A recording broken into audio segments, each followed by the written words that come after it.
And Michael, I know you're a longtime Chicago native.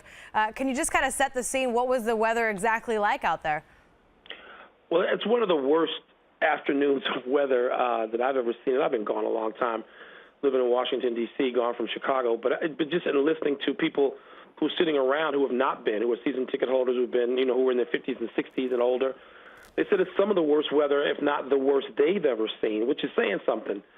We're not talking about, Floridians saying that. So what it did share with the tropics is that it was a wall of water. We just don't see that sort of thing here in the Midwest often, if ever. And it was a mess. It was just a mess, and multiple tornadoes sighted in the area. And there's news coverage here, which is completely obsessive about the weather this afternoon. And Soldier Field was one of the safest places local authorities said to be.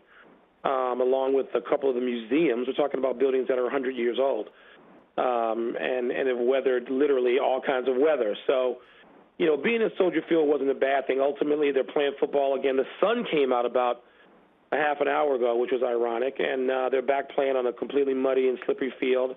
I left the building. That was enough. I got to get a 5-year-old back to Washington in school tomorrow if there are any planes leaving O'Hare. So that was the end of the weekend for me when that 2-hour rain delay sort of got things stalled. Absolutely. I'm sure you weren't the only one. Can you describe, how many people maybe did leave the game? How many are weathering the storm, so to speak? Well, I think a third probably left the game, so we're talking maybe 20,000 people out of 60,000. Soldier Field is, I think, the smallest stadium in the league at this point, about 62 or 3,000 capacity.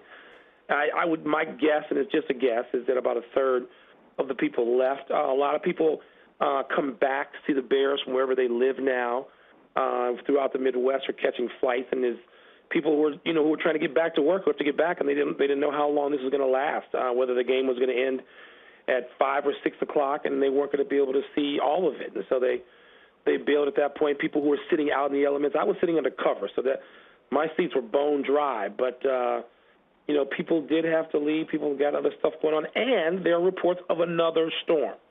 Oh, geez. So there's the radar. Last I checked, I'm still trying to check in and what the weather is as I get ready to go to O'Hare.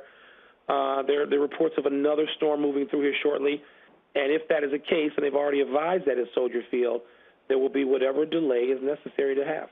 Again. All right, Michael Wilbon, a man of many talents. We're turning you into a weather reporter today. Thanks so much for joining us on SportsCenter. All right, you guys. Thank you.